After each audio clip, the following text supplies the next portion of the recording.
Imagine you have an 8.5 by 11 piece of cardstock in your hands. It might end up framed on a wall in your parents' house someday or in an office somewhere. The piece of paper itself only cost 50 cents to purchase and print. But the insignia across the top and your name printed boldly in the center cost over $100,000. Listed under your name, it says you got a degree in philosophy. Now, after all the festivities die down, the photos have been taken, your gown is finally off, and the fervor of you finally getting to hold that piece of paper in your hands is gone. What's the first thing your cousin, the gainfully employed computer programmer, or your uncle, the defense attorney, is going to ask you? Well, what are you going to do with that? And you need not explain that you hope to live an examined life because it makes you feel fulfilled and alive. That's not what they want to hear. Nor is it the answer to their question. What they're really asking is, how are you going to turn that degree into money? Because that's how we gauge success, monetarily. We use an economic yardstick to tell us how well we're doing in comparison to where we were and where we could be. Gauging success in this way has actually proved to be incredibly helpful.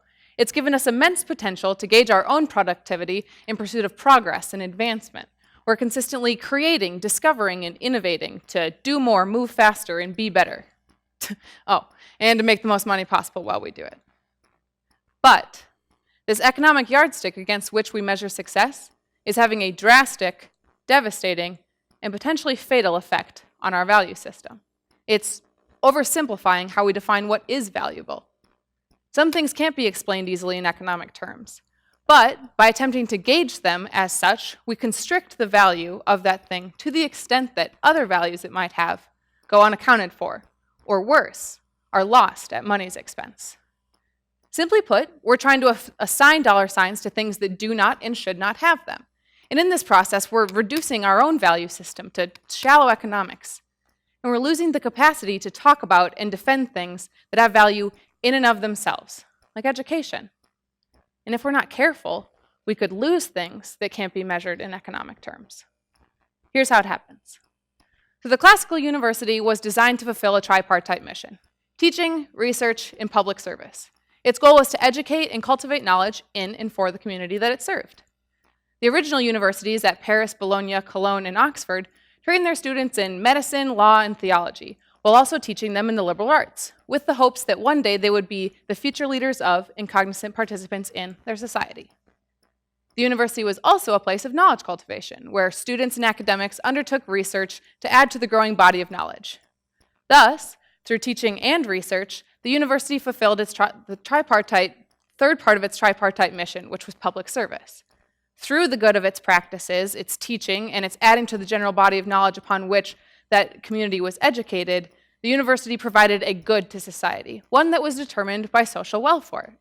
The idea that the practices of the university provided an enriching something for the individual, and then that individual took their enrichment out into society. Thus, the product that the university produced for society was one defined by social welfare. Obviously, the idea of the university and its role in society has evolved over time since its inception. However, it's taken a supposedly drastic shift in the last 50 years due to the growth of something we call the knowledge economy. So the knowledge economy is defined by the concept that ideas are the #1 hot commodity in the world right now. Just think about the growth in Silicon Valley or the presence of think tanks both nationally and internationally. Everybody wants to be at the forefront of every new discovery. Just the other day, I was at the supermarket with a friend, and he pointed out that little divider stick you put on the conveyor belt to distinguish your groceries from somebody else's, and he wondered who invented that. The idea being that whoever it was, if they own the intellectual patent for the idea, must be making millions at this point. The very existence of intellectual patents, the idea that you could own an idea and somehow profit off of its use, perhaps best demonstrates the existence of the knowledge economy. So, like any market, the knowledge economy comes with an accompanying set of market logic.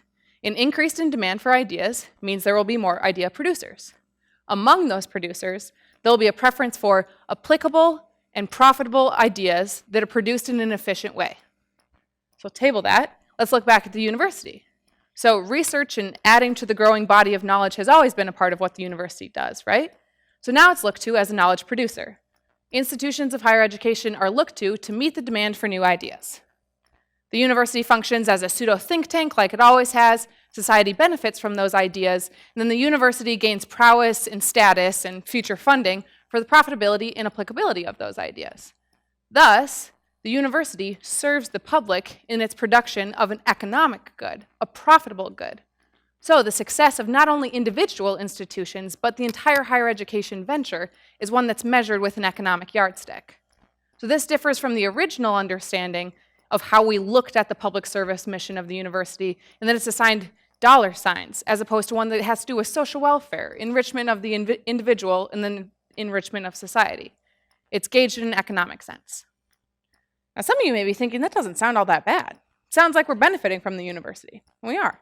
They provide a constant stream of ideas and innovation. We're consistently doing more, creating more, right?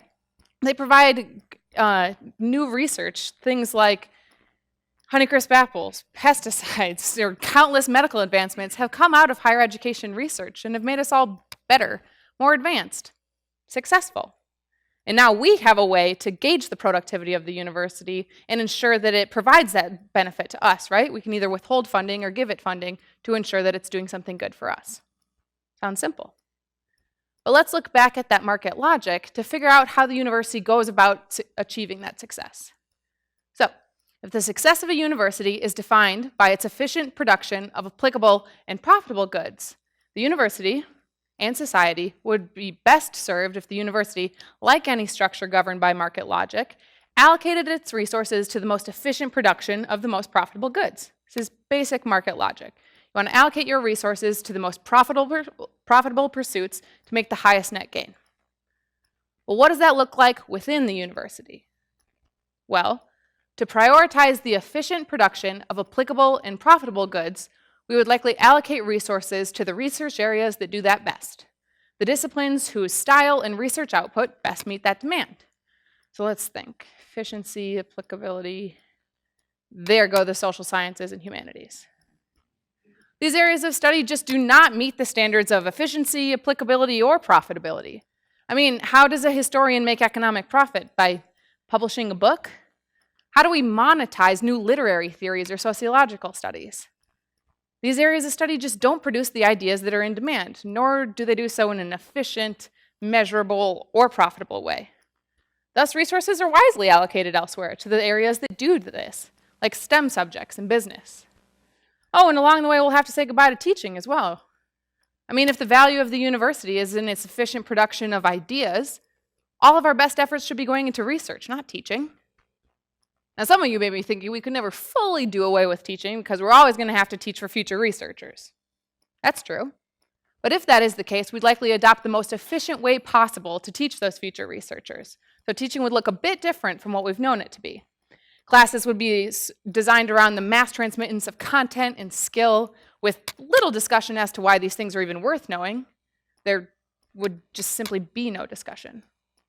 We would hire our teachers for their efficiency, not their effectiveness, and the overall goal would be to achieve this education in the most efficient way possible. Would that really look so different from what we see today? I mean, we aren't fully at the point of only educating for future researchers, but what do we have left? I mean, there are those of us, like myself, who cling desperately to the idea of liberal arts education, faculty-student ratios, and discussion-based learning and small class sizes, but how do we go about defending these things in a system that defines success in economic terms? How do we make arguments against allocating resources elsewhere that somehow speak to the value of these things? Well, what arguments have you guys heard lately that defend the liberal arts curriculum or the education championed by small private colleges? I've heard arguments across the board and read quite a few as well. But the most common ones seem to be, the liberal arts curriculum teaches you to be a critical thinker, which will get you a job. Taking courses outside of your area of study means that you'll be a well-rounded student, which is something employers like to see. Small class sizes are good because the professor will actually know who you are, so they can write you a better reference letter. Studying philosophy is good because philosophy majors score among the highest on the MCAT. Do you see it? Do you see what we're doing? We're already diminishing teaching and learning into things that aid us in the pursuit of economic success. We've identified practices that are core tenets of the liberal arts, but we're explaining our continuing to do them, not for the enrichment that they provide to the student, but because they somehow aid us in the pursuit of economic success and put that into the participant in some way. Like you'll get a better job, or you'll get a raise, or you'll get into a good grad school that'll lead to that job and that raise. We're searching for an argument from within this new economic value system that somehow explains and defends something that predates that value system. It's like trying to defend walking as a means of long-distance transportation when we live in a world of trains, planes, buses, and cars. Just doesn't make sense. And how long do you think these arguments are actually going to work to defend the liberal arts? Are these arguments working to defend it by explaining its employability or its profitability when it has no inherent economic value? I mean, resources are already being allocated elsewhere. Funding for this venture is disappearing, but it is not because the liberal arts, social sciences, humanities, or the teaching mission of the university isn't successful or valuable. It's because we aren't thinking hard enough about how we define what is valuable. And we're scrambling to somehow explain inherent value in terms of profitability. We're functioning with two different value systems and diminishing one by attempting to explain it in terms of the other. Just think about it. Things like happiness, love, hope, faith, and curiosity are not valued for the potential economic benefit that they bring. I mean, people can try to defend them as such, but we can still identify a good that comes from these things that has nothing to do with money. I mean, people often say finding joy in your work makes you better at your job. That could be true. But we can all agree that that's a poor argument for seeking joy. Joy produces other, more important things than just potential economic gain. Any economic benefit that comes from joy is merely a symptom, a byproduct of the thing itself, but by no means a reason for seeking it. So why should learning, teaching, or the pursuit of wisdom be any different? There are goods, valuable goods that come from these things that cannot be defined in economic terms. They should not be measured with an economic yardstick. But they are being measured as such, which shows us two things. Either our value system has been completely rerouted and these things have no value, so we just should stop doing them, or we are becoming complicit in the devaluing of education with our poor arguments for its existence. Poor arguments that try to defend the liberal arts, social sciences, humanities, or teaching in terms of economic profit when any sort of economic benefit that comes from these things is a symptom of their deeper value. So what do we do? First, we need to think harder about what we value and why. We need to make arguments that speak to that value, not ones that diminish it. We need to speak louder, and we need to share these arguments. That's why I'm here.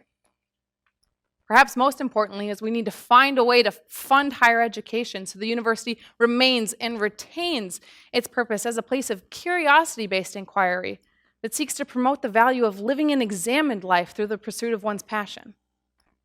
Imagine what society could look like if individuals were motivated by curiosity or their passion, or at least we could understand that these things are worth doing. That education starts in the university. Students need to know that getting critical thinking skills, analyzing their belief system, pursuing curiosity, or discovering their passion is worth more than employability. Any economic profit that comes from these things, merely a symptom of their deeper value. Students will only be at liberty to discover these things for themselves once they quit worrying about the degree that they're paying for or trying to ensure that they made a wise investment. Students are wholly missing the point of the liberal arts curriculum because they're too worried about making sure that their degree means something in the economic sense. So they do settle for these arguments that they took classes outside of their disciplines to become a well-rounded student or to broaden their horizons, despite the fact that none of us really know what those things mean, but somebody sometime told us that was what an employer wanted to hear. So students of higher education are actively contorting the idea of higher education when they take these arguments out into the world and try to explain what they've been doing for 4 years. We are perpetuating the narrative that denies any deeper value in higher education.